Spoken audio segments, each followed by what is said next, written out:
그러면 시작해 보겠습니다. 저는 구장 내용에 대해 가지고 잠시만요. 네, 구장 내용에 대해 가지고 준비를 해봤습니다. 내용 이론에 대한 그 장인데요. 시작을 하자면은 그 심적 상태 중에 일부 심적 상태는 사물을 표상하거나 혹은 사물이 어떠하다라고 표상하고 있습니다. 이때 이 심적 상태는 신념이 될 수도 있고 신념이 아니면 욕구가 될 수도 있고 혹은 감정이나 또 그 밖에 다른 뭐 여러 가지 것이 될 수가 있는데 각각의 예를 들어보자면은 신념에 대해서 그 책에서 들려진 예로는 에베레스트 산은 8,848m이다. 이런 신념을 예시를 하고 있고요. 근데 이 신념이 반드시 참일 필요는 없다. 이런 부연을 달고 있습니다. 그리고 욕구도 심적 상태의 하나가 되겠는데요. 이를테면 염색된 내 머리카락을 갖고 싶다. 이런 욕구 혹은 감정. 오늘은 뭐 내 생일이라서 즐겁다. 이런 것들이 다 이런 심적 상태이고 이 사물을 표상하거나 사물이 어떠하다라고 이렇게 표상하는 이런 상황들을 예시하고 있습니다. 그런데 책에서는 일단은 이 욕구나 감정 뭐 이런 거 말고 신념에 대해서만 한번 살펴보자. 뭐 이렇게 얘기하고 있습니다. 그 물리주의적인 입장에 따르면은 신념이라는 것은 결국 인간 두뇌의 어떤 상태와 이렇게 상응한다고 하는데요. 따라서 신념이 사물을 향해 있다면은 즉 두뇌의 상태 역시 어떤 사물을 향해 있다라고 이렇게 생각해 볼 수 있겠습니다. 그래서 이 내용 이론이라는 것은 결국 두뇌 상태가 어떻게 사물, 이를테면 뭐 아까 예시한 에베레스트 산을 향할 수 있는가, 여기에 대한 해답을 제시하고자 하는 이런 이론들입니다. 하나하나 이제 살펴보도록 하겠습니다. 먼저 가장 처음에 나오고 가장 이런 심플한 이론으로 유사성 이론이라는 걸 들고 있는데요. 유사성 이론은 이렇게 생각하면 될 것 같습니다. 예를 들어서 내가 개를 생각할 때 내 생각은 개를 향하고 있다. 이렇게 이야기할 수 있는 이유인 즉슨 내가 개를 생각할 때 개와 유사한 전형적인 어떤 것을 떠올려내었기 때문이다 라고 할 수 있는데 다시 설명하자면은 X에 관한 나의 생각이 X와 유사하기 때문에 내 생각은 X를 향하고 있다. 뭐 이렇게 정리가 되거든요. 근데 과연 이렇게 간단하게 해결할 수 있는 문제일까? 아닌 것 같습니다. 그 사실 X의 표상이 Y와도 어떤 점에 있어서는 유사하다고 이렇게 말할 수가 있습니다. 예를 들어서 노트북과 에펠탑 이 예시를 들고 있는데 둘 다 시공간에 위치하고 있고 둘 다 내가 본 적이 있고 둘 다 내가 좋아하고 둘 다 천재의 작품이다. 이런 공통점들을 이렇게 볼 수가 있거든요. 요 이야기를 읽다가 제가 떠올랐던 거는 그 오버 인클루시브 띵킹이라는 그 사이코패솔로지가 이렇게 생각났는데요. 이게 조현병 환자들, 일부 조현병 환자들한테서 이렇게 보이는 사고 장애의 되게 이렇게 중요한 피처 중에 하나거든요. 이게 과잉 포함 사고 뭐 이렇게 번역을 하면 좋을 것 같은데요. 이런 거거든요. 이게 사람 발이 탈 것이냐, 비어클이냐, 뭐 이런 질문에 어떤 조현병 환자는 이렇게 얘기하거든요. 그렇다, 발도 이렇게 사람을 옮겨 다니게 해준다. 그렇기 때문에 발도 탈 것이다. 이렇게 과포함해버린 이런 사고들을 하는 사람들을 이렇게 마주칠 수가 있는데 결국 이게 되게 이렇게 굉장히 이렇게 극단적으로 치달으면 아까 얘기했던 노트북과 에펠탑 이거 같은 거다? 뭐 이렇게 얘기할 수도 있을 것 같거든요. 이런 사람들은. 그런 생각들이 좀 들었고요. 그래서 이런 사람들은 정말 내면에서 그럼 정말 이런 정말 이질적인 거에 비슷한 어떤 성격을 생각하고서 이걸 같은 거라고 보면 우리 관찰자 입장에서는 되게 다른 어떤 심상이지만 이 사람들은 내면에서 정말 같은 걸로 이렇게 인지할 수도 있지 않을까? 뭐 이런 상상을 조금 해봤습니다. 그리고 그래서 이 유사성 이론에 대해서 방어하기 위해서 그러면은 생각 X와 사물 X가 유사한 측면이 시각적 외관이라고 이렇게 주장해 보면 어떨까 하는 이런 방어를 해볼 수 있는데, 그럼에도 불구하고 여전히 난점은 해결되지가 않습니다. 이를테면 시각적인 외양이 없는 추상적인 대상에 대한 생각들이 분명히 존재하고요. 책에 들어놓은 예로는 뭐 인플레이션 아니면 뭐 숫자 둘, 수 둘, 뭐 이런 개념에 대한 생각이 분명히 존재하고요. 그리고 대상의 집합에 관한 생각, 뭐 이런 것들이 존재하는데, 우리가 대상의 집합의 시각적인 외관을 이렇게 상정할 수가 있는지, 상상할 수가 있는지, 뭐 여기에 대해서는 석연찮은 문제이기 때문에 이런 것들이 난점이 해결되지 않고 남아있는 어떤 예시라고 할 수 있겠습니다. 그리고 구체적인 개별자에 관한 사고라고 할지라도 또 난점은 여전히 발생하는데요. 내가 이렇게 생각을 떠올려 볼 수는 있지만 여러 다른 것과 시각적으로 구별할 수 없는 경우가 생깁니다. 책에 나오는 예시로는 나일강에서 최초로 수영한 사람이라는 건데요. 내가 나일강에서 최초로 수영한 사람이라는 심상을 마음속에 가질 수는 있는데, 이게 정말 이렇게 시각적으로 이게 정말로 이 사람이 나일강에서 최초로 수영한 사람인가 하는 이런 문제들이 발생하고, 따라서 이 지금 이야기하는 이 유사성 이론보다 우리는 더 나은 이론이 필요한 것입니다. 두 번째로 등장하는 이론이 인과 이론인데요. 인과 이론은 굉장한 심플한 정의가 있더라고요. 인과적인 접촉에 의해로 인해 가지고 어떤 생각이 첫 번째 X에 의해서 야기되고, 두 번째 오로지 X만이 그 생각을 야기할 수 있을 때 그 생각은 X에 관한 생각이다. 이런 거죠. 그때 이게 일명 정보 의미론과 이렇게 일맥상통한 부분이 있는데요. 이 클로드 셰넌의 정의에 따르면은 상태 A가 상태 B에 의해 야기되고, 그리고 오직 B에 의해서만 야기될 때 A는 B에 관한 정보를 전달한다 라는 이 정의하고 거의 판박이로 똑같은 형태를 띠고 있습니다. 그런데 이 인과이론의 문제점들이 있는데 5가지를 책에서는 들고 있습니다. 첫 번째로는 직접적인 인과적인 접촉이 없는 경우에 예, 두 번째로 존재하지 않는 대상, 추상적인 대상에 의해, 세 번째로는 깊이 문제, 네 번째로 넓이 문제, 다섯 번째로 선점 문제가 있습니다. 제가 지금 뭐 이렇게 발표하고 있는데 혹시 중간중간이라도 뭐 코멘트 하실 분 혹은 뭐 또 다른 질문하실 분, 뭐 저도 질문에 적절히 대답을 할 능력은 별로 없을 거라고 생각은 합니다만, 뭐 그 질문이 있거나 코멘트 하실 분들은 중간중간에 이렇게 해주시면은 좋을 것 같습니다. 이 문제점은 이 5가지가 있다라고 이렇게 제시를 해 놓았습니다. 첫 번째부터 보겠습니다. 직접적인 인과적인 접촉이 없는 경우에 예에 대해서 먼저 실어 놓았는데요. 개가 없는 세상에서 살고 있지만 개에 대해 생각하는 이런 경우가 있습니다. 그런데 이때는 간접적인 인과고리를 상정함으로써 문제를 해결할 수가 있습니다. 이것은 개를 경험한 누군가로부터 개에 대해서 들었기 때문에 생각을 할 수 있는 것이다 라는 거죠. 그렇다면 존재하지 않는 대상에 대해서는 어떻게 설명을 할 수 있을까요? 부활절 토끼라는 예를 들어 놓았는데요. 사실 부활절 토끼는 세상에 실존하지 않기 때문에 이를 직접 경험한 누군가는 존재하지 않는다. 그러니까 직접적인 인과적인 연결이 애초에 시작이 안 되기 때문에, 따라서 나와 간접적인 인과적인 연결도 존재할 수 없다. 그럼에도 불구하고 나는 부활절 토끼에 대해서 생각할 수 있다 라고 이야기를 합니다. 이에 대해 해결하는 방법은 부활절 토끼에 관한 심적 기호는 토끼라는 심적 기호와 마술이라는 심적 기호의 어떤 복합제라고 주장하는 것입니다.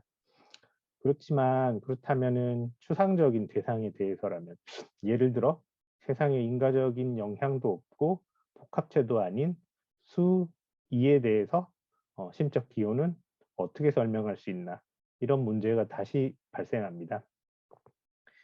세 번째는 깊이 문제인데요. 이게 깊이 문제를 읽다 보니까 제가 좋아하는 이런 버틀런트 러셀이, 제가 이 사람 좋아하는 건 아니고 이 문구를 좋아한다는 이야기인데요. 이 버틀런트 러셀이 했다는 말이 떠올라서 한번 이렇게 인용해 봤습니다. 한번 읽어보겠습니다. 우리는 가시적인 물체에서부터 출발하는 물리적 과정이 눈으로 들어와서 눈에서 또 다른 물리적 과정으로 변하고 시신경에서 또 다른 물리적 과정을 일으켜 최종적으로 두뇌 안에서 어떤 효과를 일으킨다고 추정한다. 이와 동시에 우리는 그 과정이 시작된 물체를 볼 수 있게 되는데 이때 본다는 현상은 정신적인 성질의 것으로 물리적인 과정들과는 완전히 다른 어떤 것이다. 이러한 관점은 너무나도 기묘하기에 형이상학자들은 온갖 이론을 만들어내어 뭔가 덜 신비로운 방식으로 이를 해석해 보고자 하였다. 이렇게 쭉 이어지는 인과의 사슬들에 대해 가지고 이렇게 설명을 하고 있고, 그중 어디에선가부터 이런 정신적인 성질의 것, 이런 심상을 띠는 걸로 어디에서부터 바뀌는가 하는 이런 의문을 제시하고 있는 것 같습니다. 그 책에 그 예로 든 걸 실제 개로부터 심적 기호 개로 이어지는 인과적 경로를 한번 살펴보겠습니다. 일단 개에서부터 반사된 빛이 눈으로 들어오고 눈의 수정체에서 망막으로 넘어가고, 그래서 이 망막 내에 특정한 양식이 활성화된다고 가정하고, 이 특정한 양식이 시신경으로 전달되고 시신경이 다시 뇌로 전달되고 뇌 속 어딘가에서 이런 심적인 기호 개라는 게 이렇게 도달한다, 탄생한다 라는 이야기인데요. 그래서 이 망막 위에 여기서 특정한 활성화 양식을 D 양식이라고 부를 때 인과 이론을 충실히 따르자면은 결국 심적 기호 개는 망막의 D 유형 활성화이다 라고 이렇게 이야기하는 이런 꼴을 가지고 오게 됩니다. 그래서 이는 심적 표상의 인과적 역사, 그 인과적인 사슬 뭐 이런 식으로 번역하면 더 알기 쉬울 것 같은데, 이런 역사 속에서 과연 어느 정도의 깊이가 내용이 할당되는가 라는 이런 질문을 던져줍니다. 이게 바로 깊이 문제입니다. 그래서 이 깊이 문제 생각하다 보니까 또 제가 언뜻 떠올랐던 게 이 지난번에 그 안토니오 다마지오에 대해 가지고 신작에 대해서 강의를 들었었는데요. 발표를 들었었는데요. 이분이 안토니오 다마지오고, 제가 떠올랐던 책은 요 책이거든요. 이 책에 보면은 재밌는 내용이 하나 나오는데, 요런 이 컨버전스, 다이버전스 존에 대한 어떤 스키마틱한 이런 그림들이 나오거든요. 이게 보면은 정말 페리페리, 그러니까 말초에서, 이게 말초라고 하면은 이 프라이머리, 예를 들어 모터 콜텍스를 볼 때 이게 프라이머리 모터 콜텍스에서부터 굉장히 피드 포워드, 피드백 루프가 이렇게 막 이렇게 존재하고, 그 위에 상위에 어떤 허브가 있고 여기로 이런 인풋들이 다 들어간다. 그리고 아웃풋도 이쪽으로 다 출력이 돼서 나온다. 뭐 이런 허브들이 존재하고, 이 또 허브들이 모여서 또 다른 허브들로 이렇게 넘어가고, 이렇게 정말 굵직굵직한 허브들로 이렇게 연결이 되어 있다. 뭐 이런 구조를 그 안토니오 다마지오는 이야기하고 있거든요. 이게 바로 컨버전스 다이버전스 존인데요. 이쪽이 예를 들어 그냥 모터 콜텍스만 볼 때 이쪽이 프라이머리 모터 콜텍스라면, 이쪽으로 가면 갈수록 이 어소시에이션 콜텍스들의 점점 더 심부 쪽으로 들어가는 거거든요. 그래서 이때 재밌는 사실이 하나 있는데, 처음에 이런 호먼클루스를 처음에 그 펜필드가 그 캐나다 그 신경외과 의사죠. 펜필드가 그 호먼클루스를 이렇게 그릴 때 처음에는 이를테면 이런 프라이머리 모터 콜텍스를 정기적으로 자극해가지고 어디가 움직이는가 보고, 아 이게 뭐 손에 상응되는 부위구나, 이게 팔에 상응되는 부위구나, 혹은 이게 다리가 상응하는 부위구나, 이런 식으로 이렇게 뇌 지도를 그렸단 말이죠.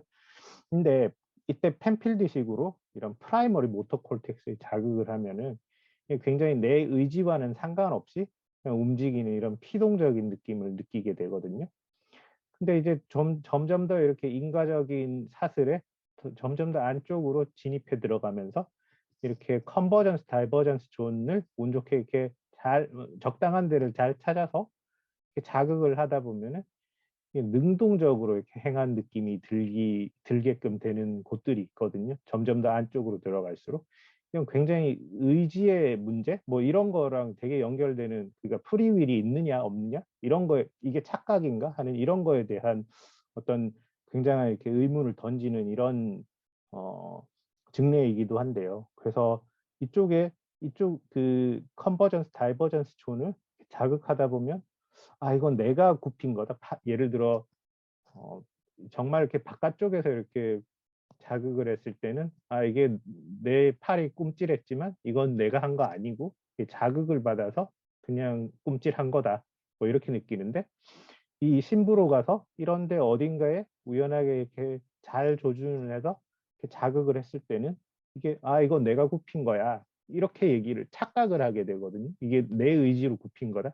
근데 그 이유는 굉장히 작화증이라는 또 정신병리가 있는데 그런 것처럼 대답을 하거든요. 이유는 예를 들어 가지고 그냥 합리화시켜서 만들어내는 거죠. 여기가 가려워 가지고 내가 굽히고 싶어서 굽혔다. 라든지 이런 식으로 그런 식으로 대답을 하는 동시에 이건 내 의지로 굽힌 거다 하는 이런 느낌을 받게 되거든요. 그래서 이게 그러면은 이런 심적 표상이 인과적인 역사 속에서 이게 정말 이렇게 부위에 따라 가지고 표상이 이렇게 뭐 좀 달라진다 하는 어딘가에서부터 이렇게 그, 그 체인들의 이렇게 바깥쪽에 위치하느냐 안쪽에 위치하느냐 뭐 이런 거에 따라 가지고 이게 표상이 달라진다는 이런 이야기가 될 수도 있을 것 같고요. 그래서 되게 많으니까 생각할 문제들을 이렇게 던져주게 되는 것 같습니다. 그리고 이 사람은 쿠르트 슈나이더라는 사람인데요. 이 사람이 독일 정신과 의사고요. 그리고 되게 이렇게 그 조현병에 대해서 예전에 이렇게 연구를 많이 했던 되게 유명한 20년대 그 20세기 초반 사람입니다. 근데 이분이 이 조현병의 그 1급 증상들을 이렇게 쭉 기술해 놓았는데 그 가운데에 이런 신체 피동 체험이라는 이런 항목이 있거든요. 이게 뭐냐면은 예를 들자면 이런 거예요. 이렇게 어떤 조현병 환자가 이렇게 손을 이렇게 막 하늘 끝까지 이렇게 들고 있는데 손 왜 들고 있어요? 이렇게 물어보면은 하늘에서 UFO가 빔을 쏴서 내가 이렇게 손을 들고 있다. 뭐 이런 식으로 이야기를 하거든요. 이건 정말로 이렇게 내가 의지로 이렇게 든다는 게 아니고 이렇게 뭔가 외부에서 어떤 외력을 가해서 내가 이렇게 들려진다, 손이 들려진다, 뭐 이런 식으로 생각하는 이런 현상들이고요. 이런 게 어쩌면 이런 거랑도 맞닿아 있고 결국 이게 인과적인 역사, 뭐 이렇게 이런 사슬들로 이어진 어느 부위에 과연 어느 부위가 이렇게 문제가 있는 건가? 뭐 이런 거에 대한 코릴레이션을 한번 생각해 볼 수도 있는 뭐 그런 여지들을 제공하는 되게 재밌는 증상이라고 할 수 있겠습니다. 그리고 여기 이 쿠르트 슈나이더 이 사람은 되게 어, 사고 그 조현병 환자에 있어서 이런 사고의 컨텐츠보다는 폼에 대해 가지고 훨씬 더 그 사고의 내용에 보다는 사고의 형태에 대해 가지고 훨씬 더 이렇게 강조를 했던 분인데요. 거기에 대한 게 나중에 어, 기능적 역할 이론 이거하고 좀 이렇게 비슷한 어, 구석이 있는 것 같기도 하고 해서 나중에 한 번 더 이야기를 하겠습니다. 다음으로는 인과 이론의 넓이 문제입니다. 개를 볼 때 우리는 개 전체를 볼 수는 없습니다. 심지어 개 표면의 전체도 볼 수가 없습니다. 기껏해야 일부 면만을 볼 뿐인데 그래서 엄밀히 말해서 개의 이런 심적 기호를 불러일으킨 것은 단지 개의 표면 중에 일부에 불과한 상황입니다. 그런데 어째서 개라는 심적 표상의 내용이 왜 개의 부분이 아니라 개인가 하는 이런 문제도 생기고요. 이게 넓이 문제입니다. 마지막으로 선점 문제가 나옵니다. 계속해서 나오는 문제인데요. 종종 이건 대상을 오인하기에 발생하는 것 같습니다. 안개 낀 저녁에 양을 개로 오인하는 사례가 책에 제시되고 있습니다. 때는 양을 봤지만 이 양의 양은 이런 심적 기호 개를 유발했습니다. 그래서 이런 심적 기호 개는 개 또는 양으로부터 야기된다라고 이렇게 인과 이론에서는 이야기하게 됩니다. 다시 한번 보자면은 아까 인과 이론이 어떻게 진행되는지를 한번 봤었는데 다시 한번 상기해 보자면 인과적인 접촉에 의해서 어떤 생각이 X에 의해서 야기되고 오로지 X만이 그 생각을 야기할 수 있을 때 그 생각은 X에 관한 생각이다라고 하는데 그렇다면 이런 심적인 기호 개는 개 또는 양에 의해서 야기되고 오로지 개 또는 양만이 그 생각을 야기할 수 있을 때 그 생각은 개 또는 양에 관한 생각이다. 이렇게 전개가 됩니다. 만약에 뭐 또 양 말고 뭐 닭이나 돼지를 또 착각해서 개라고 생각했다면 여기 더 붙이기만 하면 되거든요. 개 또는 양 또는 뭐 닭 또는 돼지만이 그 생각을 야기할 수 있다. 무한히 이렇게 또는만 해가지고 붙이면 되는 것 같고요. 그래서 이 결론이 되게 이렇게 엉뚱하게 나오는데요. 그래서 이때 개의 내용은 개가 아니라 심적인 기호인 개의 내용은 개가 아니라 개 또는 양이 되어 버립니다. 그래서 현실에서 일어난 일은 사실 양을 개로 오인한 건데 인과 이론에서는 양을 개 또는 양으로 정확하게 인식했다라는 이런 결론, 좀 어처구니 없는 결론이 나오게 됩니다. 다음으로는 목적론적 이론입니다. 목적론적 이론은 되게 이런 생물학적 기능에 대해서 되게 주목을 하고 있는 것 같고요. 하나씩 찬찬히 살펴보자면은 어떤 스피시스의 현생 구성원이 어떤 오간을 가지고 있을 때 그 오간의 생물학적인 펑션은 그 스피시스의 조상의 생존 및 번식에 기여한 기관의 효과이다. 그래서 기능이라고 함은 생존 및 번식에 기여한 효과를 의미합니다. 예를 들어서 그래서 눈의 기능은 보는 것이고 그러니까 볼 수 있었기 때문에 계속해서 개체가 그 종이 살아남았다는 거죠. 심장의 기능은 혈액 펌프질이다. 심장이 또 이렇게 심음을 내기도 하는데 심음은 어떤 생존 및 번식에 기여한 효과가 없기 때문에 이때 심장의 기능이라고 할 수는 없다라는 것입니다. 그리고 다음 정상 조건과 비정상 조건이라는 이런 항목을 제시하고 있는데요. 정상 조건이라 함은 유기체가 자신의 생물학적 기능을 수행할 수 있는 조건을 말합니다. 반면 비정상적인 조건은 생물학적 기능을 충족시키지 못하게 되는 조건을 말합니다. 그래서 이런 목적론적 이론을 적용하기 위해서 혀를 이용해 파리를 잡는 개구리의 사례를 들고 나왔습니다. 파리가 윙윙거리고 지나갈 때 개구리의 두뇌 상태는 뭐 예를 들어 G라는 어떤 두뇌 상태가 됩니다. 그때 그 이후에 개구리가 혀로 낚아채는 행동을 하게 됩니다. 아마도 그렇다면 G라는 두뇌 상태는 파리가 윙윙거리고 지나간다. 뭐 이와 같은 이와 비슷한 내용을 가질 것입니다. 이때 인과 이론의 선점 문제를 한번 가져와 보겠습니다.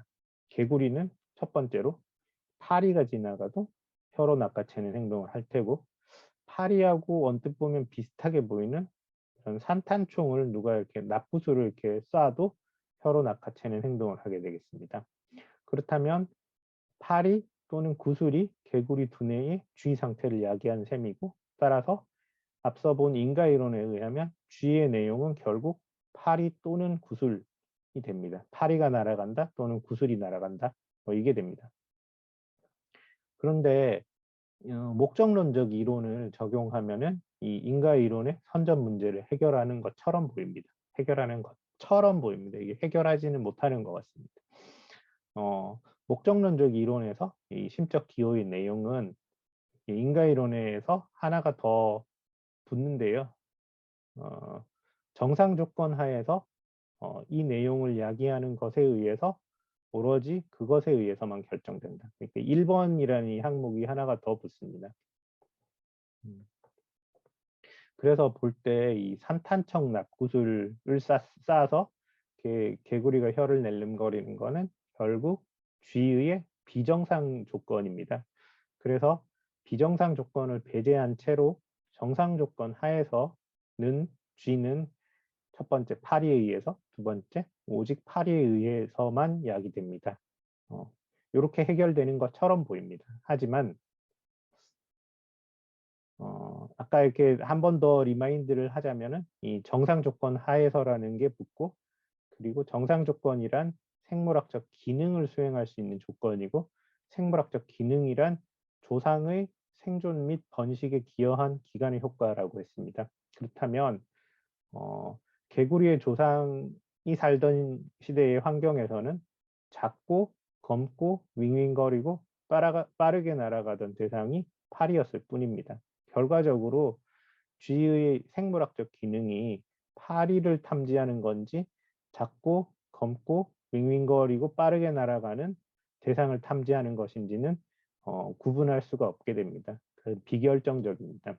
따라서 쥐의 내용이 파리인지 작고 검은 물체인지를 확립할 수가 없게 됩니다.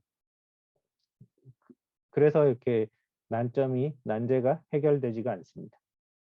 다음으로 포더의 이론입니다. 인과 이론의 이런 선점 문제를 포더의 이론으로는 해결이 가능하다고 합니다. 그런데 깊이의 문제는 조금 이따가 나오겠지만 깊이의 문제는 해결이 불가능합니다. 포더는 인과관계라는 용어 대신에 법칙적 관계, 법칙 비슷한 관계라는 개념을 제시하고 있는데요. 이 법칙적 관계라 함은 광범위한 조건 아래에서 유지되거나 유지될 수 있는 관계를 말합니다. 예를 들어서 물이 섭씨 100도 상태에 있다는 속성, 그리고 끓는다는 속성, 이 둘 사이에는 법칙적인 관계가 있습니다. 그리고 그래서 이제 선점 문제를 한번 포더의 이론으로 해결해 보겠습니다. 다시 양을 개로 착각한 사례를 들고 나오는데요. 인과 이론에 따르면은 심적 기호 개는 개 또는 양으로 향합니다. 그런데 포더의 선점 문제를 사용하면은 어떻게 되느냐? 이런 심적 기호 개, 이렇게 책에서는 볼드체로 썼고, 포더는 이렇게 작은 따옴표를 썼다고 하는데요. 이게 전부 다 심적 기호를 나타내는 심볼입니다. 이 심적 기호 개에 대해서 첫 번째, 개이다라는 속성과 개 사이의 원인이라는 속성 사이에 법칙적인 관계가 존재한다면 심적 기호 개는 개를 의미한다라고 합니다. 근데 만약 양이다라는 속성과 개 사례의 원인이라는 속성 사이에 법칙적인 관계가 존재한다면 이것은 사실 1에서 있었던 법칙적인 관계에 비대칭적으로 의존한 것일 뿐이다 라고 합니다. 그러니까 이게 2에 있어서의 이런 법칙적인 관계는 사실 2만의 것이 아니고 1의 거를 이렇게 빌려다 쓴 거거든요. 그렇다는 이야기고요. 그래서 다시 정리하자면 개와 심적 기호 개 사이의 법칙적인 관계는 양과 심적 기호 개 사이의 법칙적인 관계에 독립적이지만 양과 심적 기호 개 사이의 법칙적인 관계는 개와 심적 기호 개 사이의 법칙적인 관계에 의존적이므로 심적 기호 개는 양이 아니라 개를 향한다. 이렇게 선점 문제를 이렇게 보기 좋게 해결하고 있습니다. 그런데 깊이 문제에 대해서는 해결하지 못합니다. 실제 개로부터 심적 기호 개로 이어지는 인과적인 경로를 다시 한번 생각해 보자면은 개에서 반사된 빛을 눈이 보고 수정체를 통해서 망막으로 들어가고 망막 내에 특정한 양식이 활성화되고 시신경을 통해서 뇌로 전달되고 결국 심적인 기호 개가 나온다라는 이런 인과적인 경로였는데요. 그렇다면 왜 심적 기호 개는 D 양식이나 개 또는 D 양식이 아닐까? 포더에 의하면은 개와 심적 기호 개 사이의 법칙적 관계가 D 양식과 심적 기호 개 사이의 법칙적 관계와는 독립적이며 그 역은 아니라고 할 때 심적 기호 개는 D 양식이 아니고 개를 향할 것이다 라고 하는데요. 근데 예컨대 백내장으로 연결이 끊긴 경우를 한번 상정해 보고 있습니다. 그래서 개로부터 빛이 눈에 들어오고 수정체까지 왔는데 수정체가 이렇게 백내장이라 가지고 여기서 더 이상 이렇게 인과적인 이렇게 사슬이 진행을 하지는 못합니다.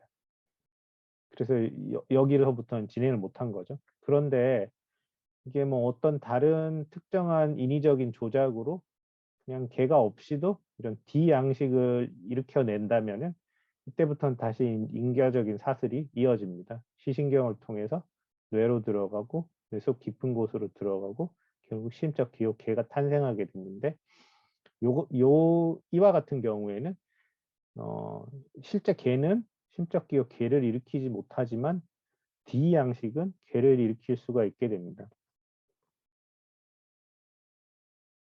그렇다면은 포더는 개 사례의 내용이 개 또는 D 양식이라고 말해야만 합니다. 다음으로는 기능적 역할 이론입니다. 이게 기능적 역할 이론이 이게 설명이 좀 투박해가지고 정확하게 제가 이해를 한 건지는 잘 모르겠는데 한번 이견이 있으시면 좀 이야기를 해주시면 좋겠습니다. 그 심적 상태 M의 내용이 M의 인과적인 역할에 의해서 결정된다는 관점이라고 하는데요. 사람의 이런 심적 상태는 인과 망으로 이루어진다고 간주하고 있습니다.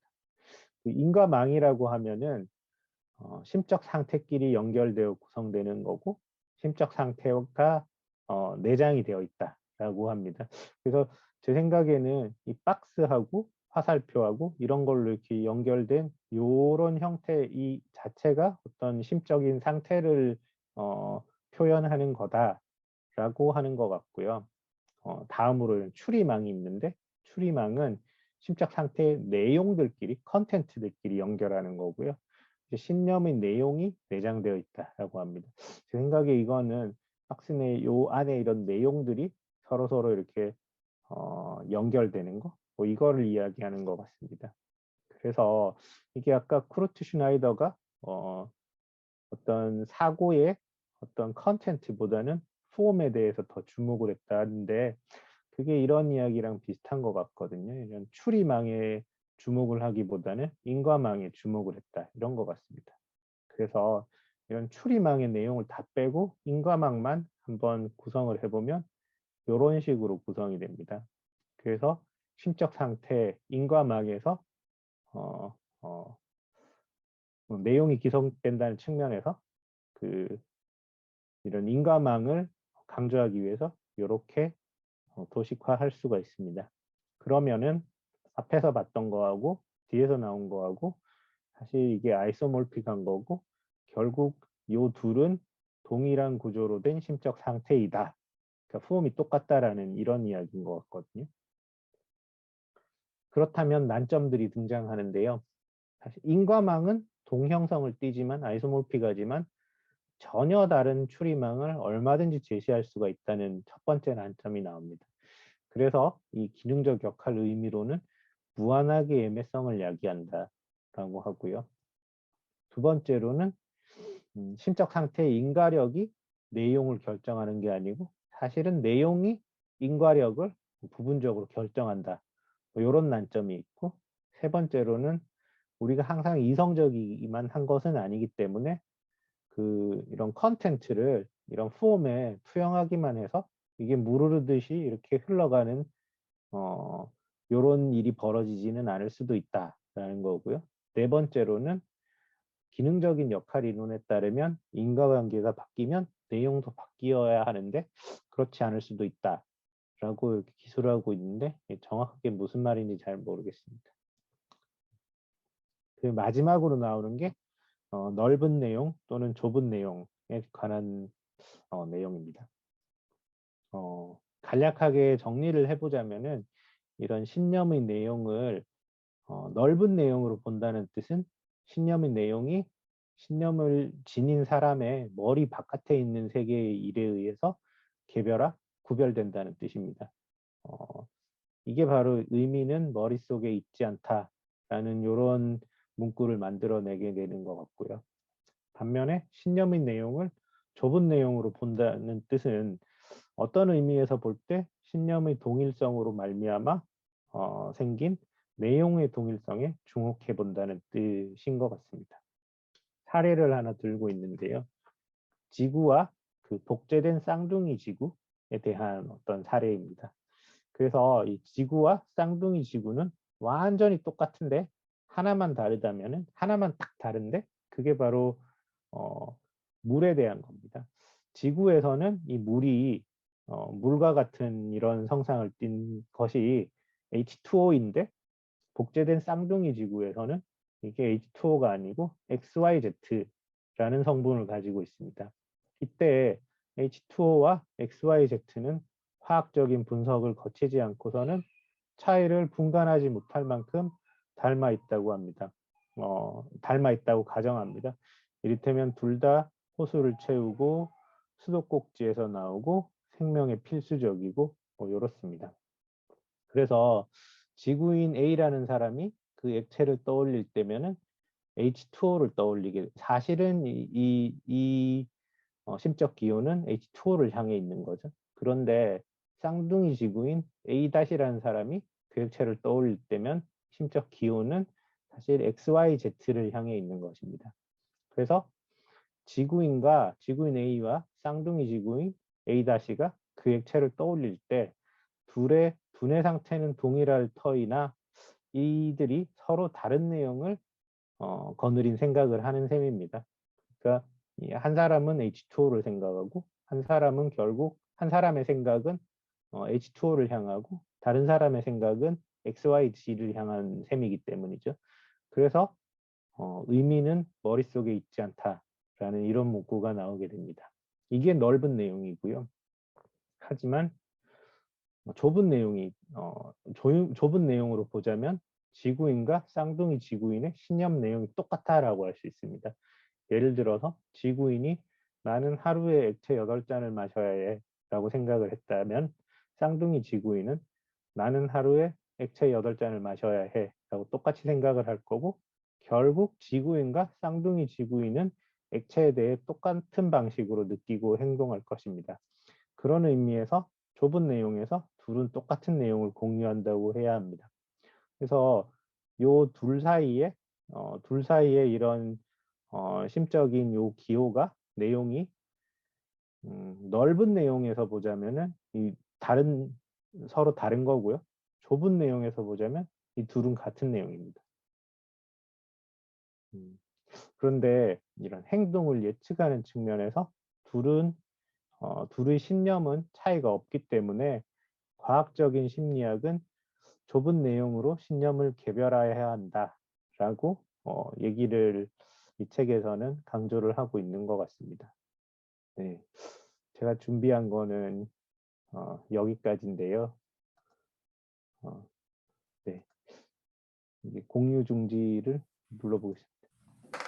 네, 혹시 뭐 코멘트가 있거나 이렇게 하시고 싶은 말씀 있으시면은 네, 조언을 해주시면은 네, 감사하겠습니다. 보면서 XYZ 보면서 약간 그 실제로 중수소로 된 물이 있거든요. 그러니까 H2O가 아니라 D2O가 있는데 이제 그 중성자가 2개인 거죠. 중성자가 하나 있는 거죠. 수소에. 근데 그게 실제로 생물한테 넣고 키우면 그 물론 H2O에 있던 균을 갑자기 D2O로 바꾸면 뭔가 잘 안 자라는데 뭔가 대사를 잘 못하는데 천천히 바꿔주면 얘가 D2O로 교체가 돼요. 그러니까 몸에 있는 모든 H2O가 D2O로 교체가 됩니다. 그래서 균 가지고 실험을 한 적이 있는데 그래서 잘 먹고 잘 살아요. 그래서 인간도 마찬가지로 D2O를 먹어도 아무 문제가 없을 거예요. 그래서 그런 점에 있어서 이제 실제적으로는 본질적으로는 다른데 이제 내용은 똑같은 경우가 있을 수 있다. 그런 이야기여서 실제로도 이제 기능적으로 똑같으면 내용적으로 우리 어쨌든 이 심적 내용이란 게 기능하고 관련이 있으니까 몸과의 관계 뭐 이런 거랑 체화돼 있고 그러니까 결국은 그 본질에 대한 거랑은 다르지 않을까 뭔가 진화적으로 아까 말씀 주셨다시피 다 연관이 있지 않을까 뭐 이런 생각을 했었습니다. 그리고 마지막에 말씀 주신 그 내용은 그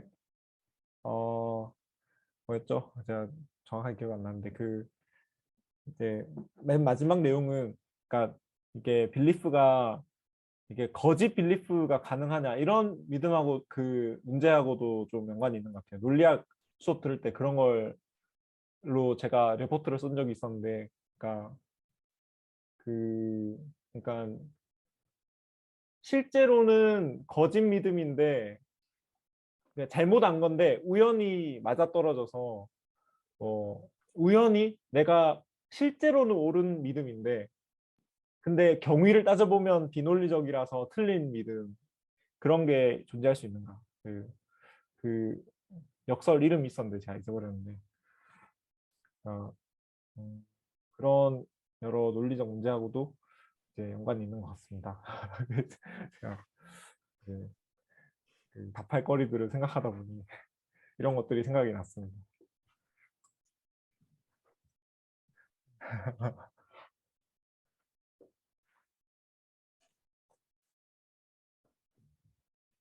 다들 이 장은 어떠셨어요?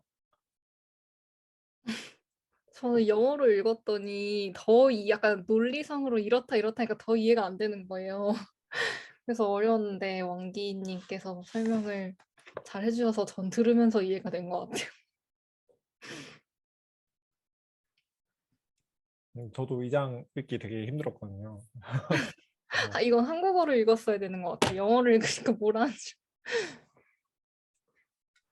뭐 개만이 뭐 개의 생각을 유발한다 막 약간 이런 식으로 가니까 저는 원기님이 내용 이론을 정리를 해주셨으니까 혹시 이거에 대해서 본인의 생각은 어떤지도 궁금한 것 같아요. 어떠신지도. 네, 근데 참 이게 뭐랄까 이게 좀 어떤 의미에서 이렇게 실용적이라고 할 수 있을 것 같은데요. 어떤 점에서는 과연 이렇게까지 생각해서 이게 뭐 쓰임새가 있을까 하는 그런 생각을 좀 했고요. 이게 그 뭐라더라? 그 제가 번역한 그 파이에 귀절이 잘 생각이 안 나는데 비슷한 귀절이 있었거든요. 뭐 난해한 어떤 기술 뭐 이런 거는 사실 그 밑바닥에 있는 무지를 덮기 위한 거다 뭐 하는 이런 귀절 같은 게 있었던 것 같은데 사실 이게 왜 이렇게 되는지 아무도 모르니까 그 분분한 이런 이론들을 이렇게 점점 제시를 해가지고 뭐를 만들어내려고 막 애를 쓰는 게 아닌가 하는 생각이 들고요. 네, 그렇습니다. 네, 그런 생각들을 좀 했습니다. 저 이 파트를 읽으면서 그랬던 게 학부 때 막 뭐 제가 전공한 과가 있지만 뭐 철학도 수업 듣고 막 심리학도 듣고 막 그랬었거든요. 근데 뭔가 내가 철학을 조금 좋아하지 않을까 그리고 나름 좀 잘하지 않을까 이런 생각으로 철학 수업을 들었었는데 정말 이런 식으로 너무 난해하게 저는 좀 남들보다 생각하는 걸 좋아한다고 생각해서 들어봤더니 나는 생각하고 한 번 더 생각하고 요 정도까지를 좋아했는데 철학은 진짜 더 생각하고 한 번 더 한 번 더 하니까 약간 진짜 점점 뭔가 미궁 속으로 빠지는 듯한 그런 생각이 드는 것 같아요. 그리고 또 궁금했던 게 아까 그 뭐 개하고 뭐 노트북하고 뭐였지? 뭔지 기억이 안 나는데 굉장히 유사하지 않은 물체도 사실 뭐 공통점을 찾다 치면 다 찾을 수가 있는 거고 뭐 그래서 정신분열증 환자 같은 경우는 과포함을 시킨다고 말씀을 하셨잖아요. 그래서 네. 생각해 보니까 뭔가 우리는 되게 구분을 잘한다고 생각하고 살면서 되게 뭐 원기님이랑 나는 같은 인간 종이다 뭐 이런 식으로 생각을 하니까 종이 같다 이런 식으로 대충 구분을 다들 비슷하게 하고 사는데 정신분열증 환자는 뭔가 발도 탈 것이다 이런 식으로 더 넓게 공통점을 찾으니까 되게 생각해 보면 우리가 이렇게 딱 어느 기준을 잡고 있다는 것도 그걸 되게 공통적으로 많이 공유하고 있다는 것도 좀 신기한 것 같고 잘 그 기준을 정해서 잡고 있을까? 우리는 과연? 뭐 그런 생각도 들었고 또 정신분열증 환자는 어떤 이유로 그렇게 기준을 우리랑 다르게 잡게 되나 더 약간 넓은 공통점을 찾고 이렇게 그렇게 기준을 넓게 잡게 되나? 그게 왜 그럴까 이런 생각도 궁금했던 것 같아요. 음, 네, 그것도 사실 아무도 다 모르죠. 이렇게 답을 해줄 수는 없을 것 같고요. 근데 일종의 어떤 해상도의 차이 같은 건 있는 것 같거든요. 그러니까 우리는 막 예를 들어 가지고 이렇게 뭔가 이렇게 이 사물 두 개가 다르다라고 이렇게 굉장히 이렇게 우리의 해상도를 이렇게 보는데 이렇게 스키즈프레니아 같은 사람들 중에 일부는 그게 더 막 블러링해져 가지고 아까 이야기한 그 오버 인클루시브 띵킹 같은 게 또 생길 수도 있는 것 같고요. 그런 유형 말고도 또 다른 유형도 있거든요. 이를테면 뭐 방을 구성하는 것들을 한번 이렇게 열거해 보세요라고 할 때 우리는 그냥 뭐 방 하면 이렇게 벽 혹은 천정 그다음에 이렇게 바닥 뭐 조금 더 나가면 이렇게 출입문 창문 뭐 이 정도까지 이렇게 방을 구성하는 거다 이렇게 얘기할 수 있는데 이 사람들의 둘 중에 어떤 사람들은 책상, 의자 이런 것까지 이렇게 방을 구성한다라고 이렇게 얘기하거든요. 그래서 이게 어떻게 보면은 단순히 이런 해상도만의 차이일까? 라고 하면 그거가 아닐 수도 있을 것 같고요. 이게 굉장히 이런 사고와 또 다른 사고들 뭐 이런 것들이 우리는 되게 이렇게 로직하게 탁탁 인과적으로 이렇게 연결이 되는데 이게 아마 왜 그 헤베시안 룰 뭐 이런 거 있죠. 한번 같이 액티베이션 됐던 거는 연결이 된다. 점점 더 이렇게 동시에 일어나면은 그것들의 연결이 이렇게 되게 이렇게 좀 강해진다 하는 이런 룰이 있다면은 그런 것들이 이렇게 좀 깨져 가지고 정말 자유롭게 이렇게 갖다 붙는 것 같거든요. 그 연상과 연상들이. 그래서 되게 느슨한 연상 뭐 이런 게 되게 스키즈프레니아의 되게 특징적인 그 어떻게 보면 가장 핵심인 어떤 병리라 하는데 그런 거랑 이게 연관이 있을 것 같거든요. 그러니까 이런 그 인과적인 이런 사슬이 우리처럼 이렇게 딱 고정이 이렇게 살아오면서 경험에 의해 가지고 고정이 된 게 아니고 아무렇게나 막 튀어버리고 하는 것 같거든요. 그렇다는 이런 생각이 그냥 개인적으로는 좀 드는데 이게 뭐 네, 뭐 제가 증거를 찾아본 건 아니라서 사견입니다.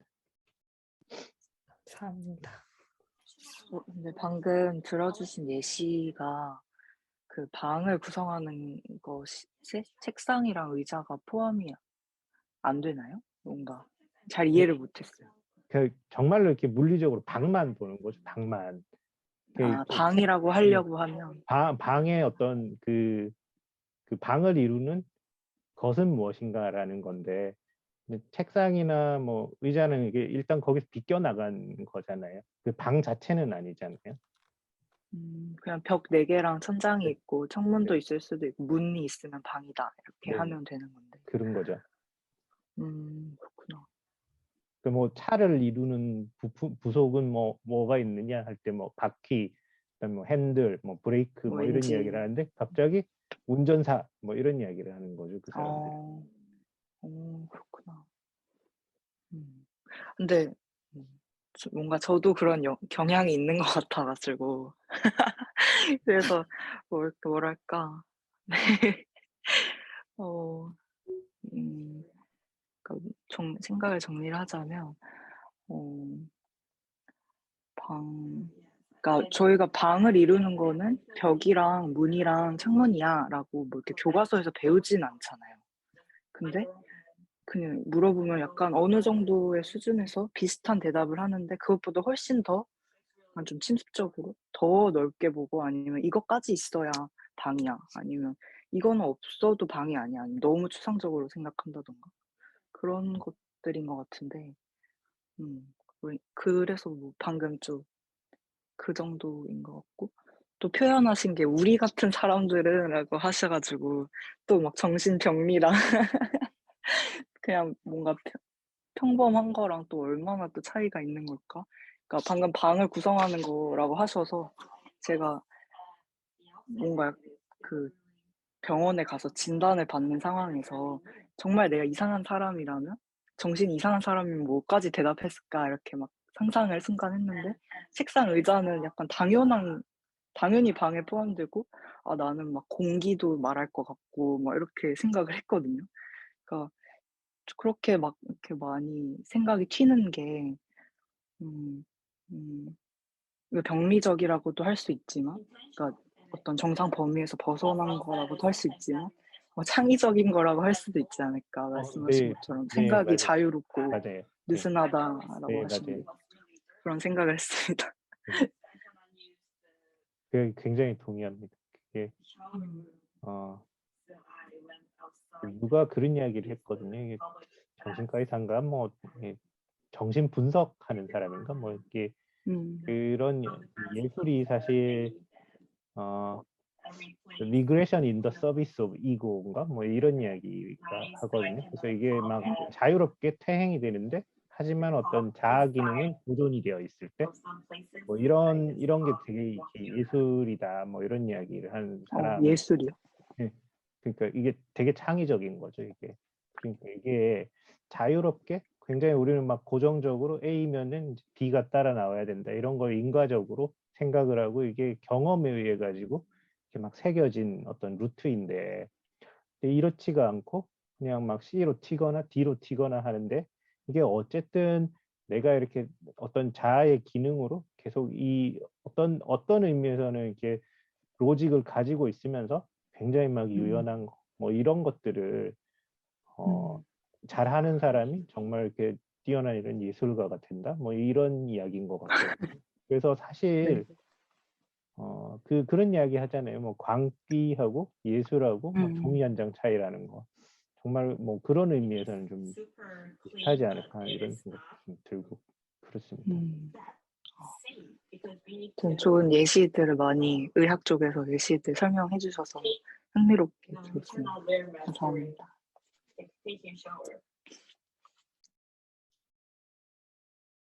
저는 지난번에 그 연결주의 발표를 제가 해서 그런지 이제 여기에 연결주의 내용은 크게 없어서 그러니까 그 클래시파이어로서 내용을 저 여기서 못 봐가지고 그래서 그런 부분이 좀 아쉬웠거든요. 그러니까 이게 무언가의 그 사물을 그러니까 지시성이란 게 결국 내용이 그러니까 이제 그 지칭하는 대상이 있다는 건데 그렇다는 거는 이게 그 진화적으로 유의미한 대상을 이제 지각적으로 분리해 nem으로써 거기서부터 그 내용이란 게 이제 출발한다고 저는 생각하거든요.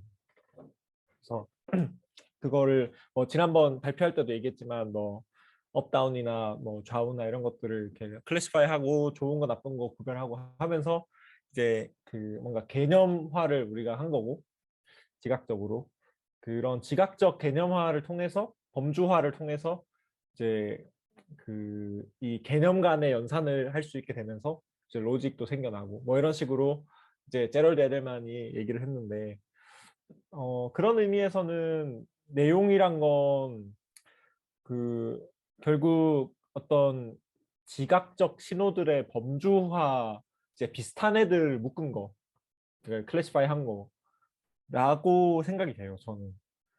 그래서 여기서는 뭐 되게 특수한 예제들로 딴지를 여러 번 걸었지만 본질적으로는 진화적으로 유의미한 신경 자극들이 묶인 것, 그 연결주의적으로 분류된 거라고 저는 생각해요.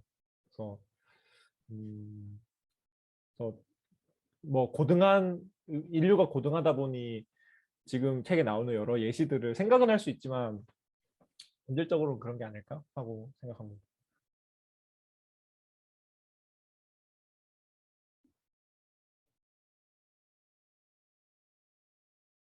도현님이 계셨으면 또 저를 뒷받침해 주셨을 텐데 도현님은 안 계신군요.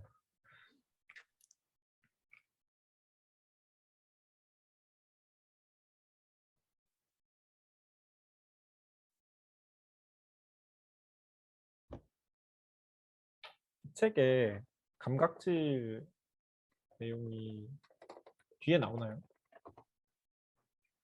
그 현상적 의식 그쪽이요. 그 마지막. 단원에 나오죠. 12.4? 네네네. 아, 12.3? 아, 아니구나. 아, 그 전에 나오는 것 같아요. 결국 내용을 얘기하려면 편리아를 얘기 안 할 수가 없을 것 같은데 사실 저도 딱히 뭐 잘 몰라가지고 형성님은 생각은 어떠세요? 그 혹시 철학 베이스로서 좀 첨언해 주실 게 있을까요? 이번 내용에 대해서요? 예, 예. 저도 이 내용에 대해서 이번에 처음 들어가지고 딱히 첨언 드릴 게 없네요. 아, 알겠습니다. 네.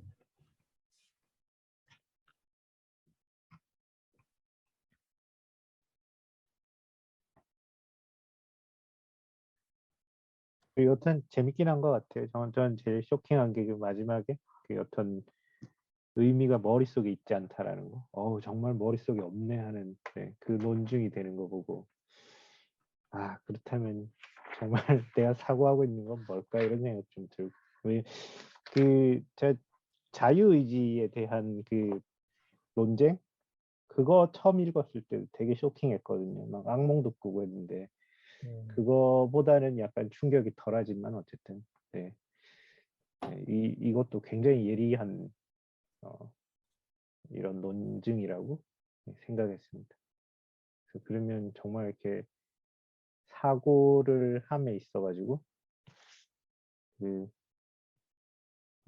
사고에 대한 게 이렇게 뇌를 봐야 하는 게 정말 아니라면은 이거 어떡하나 하는 이런 덜컥 이런 겁도 나기도 하고 이게 잘은 모르지만 이게 맞는 맥락을 짚은 건지는 모르겠지만 그런 이야기 하거든요. 이 망상이라는 게 망상이라고 할 때 이 망상의 정의가 이런 망상의 정의가 뭐였더라 이게 제가 정확한 텀을 기억을 못하는데 시대적으로 그다음에 뭐 지역적으로 뭐 이런 걸로 다 따져봤을 때 이런 맥락을 가지고 오거든요. 항상 따져봤을 때 정말로 이게 그 있을 수가 없는 어떤 하지만 변하지 않는 어떤 신념 뭐 이런 걸 망상이라고 하는데 이게 시대적으로 어떨 때는 망상이었지만 그 지나면 이렇게 망상이 아닌 게 되는 경우들도 있거든요. 그러니까 이럴 때는 이 망상이다 아니다라는 게 결국 그 뇌 속에 있는 게 아니고 이것도 이런 바깥에 있는 거잖아요.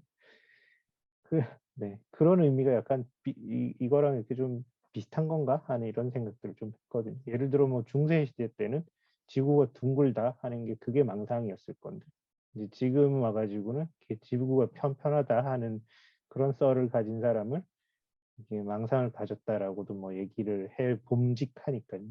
뭐 그런 거랑 좀 비슷한 것 같기도 하고 그런 생각은 좀 듭니다. 저도 이 의미 외재주의 논쟁을 처음 들었을 때 굉장히 충격을 먹었던 것 같아요. 근데 계속 듣다 보니까 뭐 그럴 수도 있지 않는가 약간 이제 하도 많이 들어가지고 이제는 이제 익숙해진 것 같긴 한데 근데 이제 모든 의미가 머릿속에 있지 않다는 거는 아니고 일부 의미가 머리 밖에 있을 수도 있다 이제 이 정도 시사점을 주는 것 같아요. 어느 정도는 또 머릿속에 의미가 있기는 하겠죠.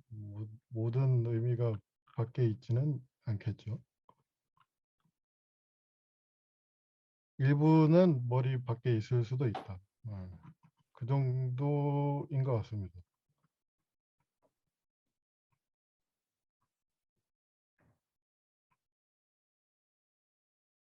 그러면 다들 의미가 머리 밖에 있다? 그러니까 어느 정도는 있다고 생각을 하시는 건가요? 저는 옛날에 어떤 책에서 처음 봤을 때 의식이 우리는 뇌에 있다고 생각하지만 환경에도 있고, 그러니까 이 자가 여기만 있는 게 아니라 뭐 이렇게 굉장히 내 몸 바깥에 있다 뭐 이런 식으로 얘기를 해서 저는 그 되게 그게 이해가 안 됐었거든요. 근데 약간 뇌 밖에 의미가 있다를 약간 좀 받아들이시는 것 같아서 저는 안 받아들여져 가지고 그게 그렇게 생각을 하고 계신 건가요?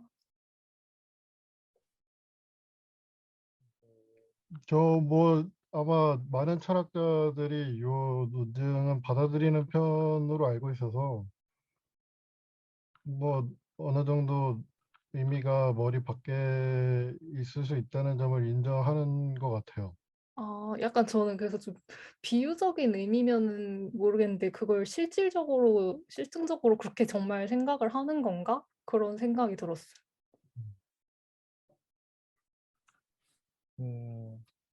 그러니까 그 정리하자면, 그러니까 그 객관적인 그러니까 사실이 내 마음 바깥에 나랑 상관없이 존재한다는 거잖아요.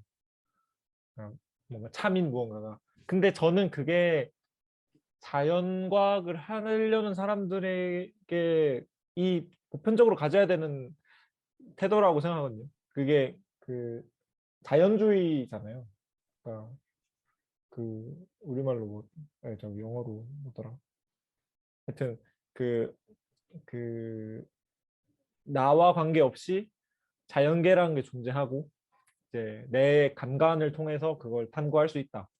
그게 그냥 자연과학의 뿌리인 것 같아서 그거를 부정하면 안 되지 않나? 의대주의를 아, 과학자로서는 그렇게 제가 생각해요. 뭔가 잘못 이해하고 있는 건가? 저는 뭔가 그러니까 뭐라고 해야 되지? 근데 내가 알 수 있는 거는 내가 인지한 거밖에 없으니까 약간 밖에 팩트랑은 상관없이 그래서 저는 약간 내 의미는 뇌 안에 있는 게 아닌가 좀 그렇게 생각을 했던 것 같기도 하고 약간 네, 대충 알아가지고 제가 뭔가 오해하고 있는 것 같기도 하고 잘 음, 보고 생각을 해보겠습니다. 근데 그렇게 생각하는 철학자들도 있어요. 음. 직관이 달라서 그렇게 생각하실 수도 있고. 뭐 밈하고도 연관 좀 있을 수 있을 것 같고, 그러니까 뭐 과학적인 사실들은 그런데 나머지 사람들이 어떤 밈을 다 가지고 있으면 그러면 의미는 그 밈 속에 있는 거죠. 그러니까 사람 집단 속에 의미가 있는 거일 수도 있죠. 그런 경우도 있겠죠. 아, 신념이 뭔가 이데올로기나 헤게모니가 되면 그 밈 속에서 그 의미가 제정이 될 수도 있지 않을까. 근데 그건 사회과학 영역인 것 같고, 자연과학 영역에서는 그러면 네 말도 맞고 내 말도 맞고 네 머릿속에 있는 의미도 맞고 내 머릿속 의미도 맞고 하면 이건 자연과학이 성립이 안 되잖아요. 그게 슈레딩거의 고양이 이런 거 아닌가요? 아, 살아있을 수도 있고 죽었을 수도 있고 그런 거 아닌가요? 그렇게 그 그러니까 내가 봐야지만 결정이 된다. 뭐 예를 들어 그렇다면은 그런 중첩하고는 상관이 아니요. 근데 법칙적으로 예를 들어서 그러니까 슈레딩거의 법칙이 맞냐 안 맞냐는 내가 믿건 말건 나의 믿음 여부와 관계없다는 거예요. 그러니까 뭐 근데 그 어떤 개별 그러니까 법칙이 아니라 뭐 개별적으로 예를 들어서 고양이가 살았다 죽었다. 그거는 뭐 그럴 수도 있는데 그거는 사실은 인디터미넌트라고 봐야 되고 그러니까 결정되어 있지 않은 이상 그러니까 관측을 안 하면 그 두 중첩된 상태로 존재한다는 게 팩트인 거죠. 그 둘 중 하나를 존재한다라고 말하면 그 명제는 틀린 거고 관찰을 해야 알 수 있는 거고 그렇다고 해도 관찰을 하고 나면 두 상태 중 하나로 이게 리덕션 되니까 그러면 우리 뭔가 참 거짓을 논할 수 있는 거죠.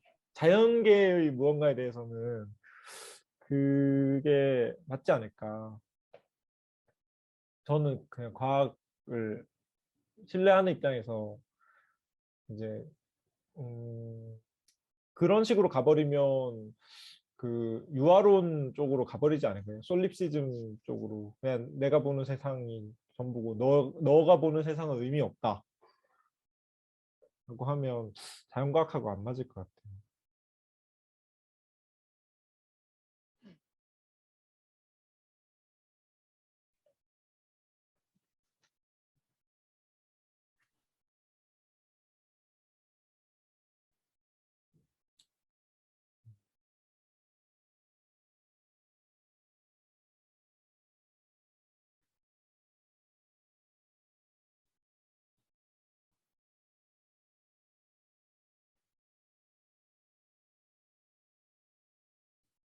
네, 그렇군요.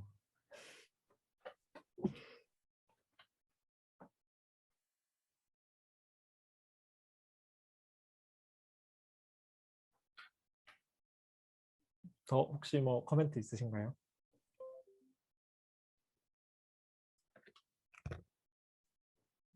없으시면 어떤 이론이 네. 대세인지는 좀 안 적어 놓은 것 같아가지고 아쉽네요. 음, 기능적 역할 이론을 자세하게 써서 이게 좀 제일 많이 받아들이는 이론일까요? 잘 모르겠네요. 근데 그 기능적 그 역할 이론 그것만 연습 문제에 없어요.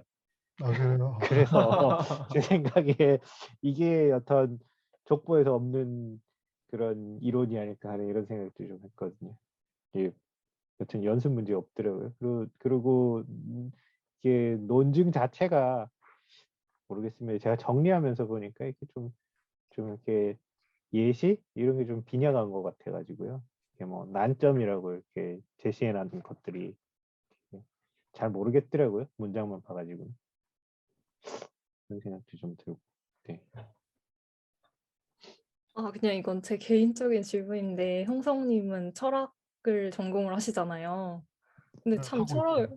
네? 네, 아, 네, 네.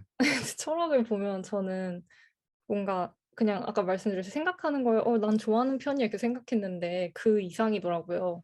생각하고 생각하고 또 생각하고 막 계속 생각을 하는데 정말 그런 거를 그렇게까지 하는 걸 좋아하는 사람들이 있으려나 뭐 이런 생각을 했거든요. 그래서 그냥 그렇게까지 생각하는 걸 되게 좋아하시나 궁금해. 진짜 철학하는 사람들은 그걸 좋아하는 걸까? 저는 그래서 과학이 심플하다. 그렇게 생각했거든요. 이게 과학이 쉬운 거구나. 이렇게까지 생각하는 거는 난 단순한 사람이구나. 이렇게. 저는 아닌 것 같은데 좋아해 보이는 사람들이 있어요. 근데 저 이제 가면은 수업 끝나고 나서 맨날 이야기하고 밥 먹을 때도 맨날 철학 이야기하고 한 학기 내내 그냥 그 이야기하고 진짜 저러니까 대학원에 왔구나 그런 생각이 드는 동료들이 많이 있습니다. 뭐 아까 그 유림님도 그렇고 얘기할 때 약간 생각이 약간 느슨한 사람도 있고 되게 좁은 사람도 있잖아요. 막 그래서 교양 수업 들어보면 교수님들이 이과생들은 딱딱 키워드만 써놓고 문과생들은 막 길게 쓴다고 막 그러셨는데 약간 그런 것처럼 개인 차이가 다 있는 것처럼 약간 철학 같은 거 하려면 좀 어느 정도 느슨해야 되지 않을까? 계속 저렇게까지 생각이 난다고? 약간 그랬던 느낌이었던 것 같아요. 근데 또 반대로 과학은 너무 뻗어나가면 이렇게 뭔가 정확하게 검증을 하기가 어려우니까 적당하게 약간 잡는 게 약간 또 있어야 되는 것 같고 그런 것 같아요.